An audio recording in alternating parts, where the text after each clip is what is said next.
ആദം റൈഹാൻ എന്ന 4ാം ക്ലാസ്സുകാരനുമാണ് പെരുമണ്ണ മേലെ പന്തലിങ്ങലിൽ ഇപ്പോഴത്തെ താരം. കഴിഞ്ഞ ദിവസം ഇവന്റെ സൈക്കിൾ മോഷണം പോയി. അത് ഇവൻ തന്നെ സാഹസികമായി കണ്ടെത്തുകയും ചെയ്തു. ഈ കഥ ഇപ്പോൾ നാട്ടിലെങ്ങും പാട്ടാണ്. നമുക്ക് അവനോട് തന്നെ ചോദിക്കാം എന്താണ് അന്ന് സംഭവിച്ചതെന്ന്. നിന്റെ സൈക്കിൾ എവിടുന്നാ പോയത്? മദ്രസിന്റെ സൈഡിന്ന് പോയതാ. അപ്പോൾ കുറച്ച് കഴിഞ്ഞപ്പോൾ ഞാൻ വീട്ടിലേക്ക് എൻ്റെ അവിടുന്ന് ക്യാമറ ഒക്കെ നോക്കി. അപ്പം ഉമ്മ വിളിച്ചു, ഞാൻ പറഞ്ഞ് വീട്ടിലേക്ക് പോരാൻ.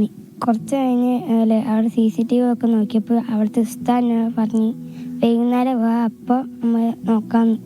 തിരിഞ്ഞിങ്ങോട്ട് വരുമ്പോൾ സൈക്കിൾ കണ്ട് ഒരാളെടുത്തോണ്ട് പോയി. അയാളെ വയറ്റിലെ പോയി ഞാൻ ഓലെ പിടിച്ച്. അപ്പം അവിടുത്തെ ആളിനെ കാട്ടാൻ വന്നവര്. അപ്പോൾ അവിടുത്തെ എല്ലാവരും എന്നോട് ചോദിച്ചു എന്താ കുഴപ്പമെന്ന്. അപ്പോൾ ഞാൻ പറഞ്ഞു അവിടുന്ന് എൻ്റെ സൈക്കിള് മോഷ്ടിച്ചുകൊണ്ടുപോയതാണ്. അപ്പോൾ അവിടുത്തെ എല്ലാവരും ഓലെ കെട്ടിയിട്ടപ്പോൾ ഓല് അവിടുന്ന് കയറയച്ച് അയാൾ ഓടിക്കാഞ്ഞി. അപ്പം എല്ലാവരും അവിടെ പോയി ഓലെ പിടിച്ച്. ഇതിന്റെ ഒരു കൗതുകേ, സൈക്കിള് പോയി എന്നറിഞ്ഞിട്ട് അവൻ അതിനെ വീട്ടിൽ വന്ന് പിന്നെയും തിരിച്ചു പോയി CCTV നോക്കി. ഒരു 4ാം ക്ലാസ്സുകാരൻ ചെയ്യുന്ന കാര്യങ്ങളല്ല. അത് മാത്രമല്ല, അവൻ വീട്ടിലെത്തിയിട്ടില്ല. കാരണം ഏകദേശം വീടിന്റെ ഒരു 1/4 ഭാഗം വന്ന് പിന്നെ തിരിച്ചു പോവാ. അങ്ങനെ ഞാൻ സൈറ്റിൽ നിന്ന് വരുന്ന സമയത്ത് പറക്കണ്ട എന്ന സ്ഥലത്തുണ്ട് ഏകദേശം 10-50 ആള്. അപ്പോൾ ഞാൻ ചോദിച്ചു ഇവിടെ എന്തായാലും ആള് കൂടി കിടക്കണേ. അപ്പോൾ ഒരു പറഞ്ഞ സൈക്കിള്, കുട്ടീൻ്റെ സൈക്കിള് ഒരു കള്ളം പിടിച്ച് കൊണ്ടുപോയതാണ്. അത് ഓൻ തന്നെ പിടിച്ചെന്ന് പറഞ്ഞോട്. അപ്പോൾ ഞാൻ നോക്കുമ്പോൾ 30 ആളാണുള്ളത്. അപ്പോൾ ഞാൻ പറഞ്ഞു എൻ്റെ മോനാണെന്ന് പറഞ്ഞു. അതിനോട് പറഞ്ഞു നിങ്ങൾ പോയില്ലേ, പോലീസുകാർ വരുന്നുണ്ടെന്ന് പറഞ്ഞ്.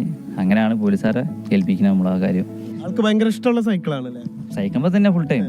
സൈക്കിളിന് നമ്മൾ ഇറങ്ങല്ലേ, അതാ പിന്നെ എൻ്റെ ഫ്രണ്ട്സും കാര്യങ്ങളൊക്കെ എല്ലാവരും സൈക്കിളുമ്പോൾ തന്നെ, വേറെ കളിക്കാൻ പോലും പോകില്ല, സൈക്കിളുമ്പോൾ തന്നെ ഫുൾ ടൈം.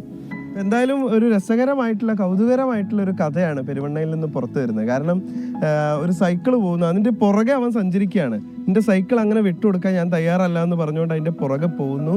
അത് അതിൻ്റെ CCTV പരിശോധിക്കുന്നു. പിന്നീട് ആ എടുത്തുകൊണ്ട് പോയ ആളെ കാണുന്നു, അയാളുടെ പുറകെ ഫോളോ ചെയ്ത് പോകുന്നു. അവിടെ നിന്ന് അത് വാങ്ങിച്ചെടുക്കുകയാണ് അല്ലേ? അപ്പം അതാണ് ഇതിലൊരു കൗതുകരമായിട്ടുള്ള കാര്യം. എന്തായാലും ആ സൈക്കിൾ തിരിച്ചു കിട്ടി, അതിൻ്റെ സന്തോഷത്തിലാണ് അവനും അവൻ്റെ ബന്ധുക്കളും ഒപ്പം ഈ നാടും.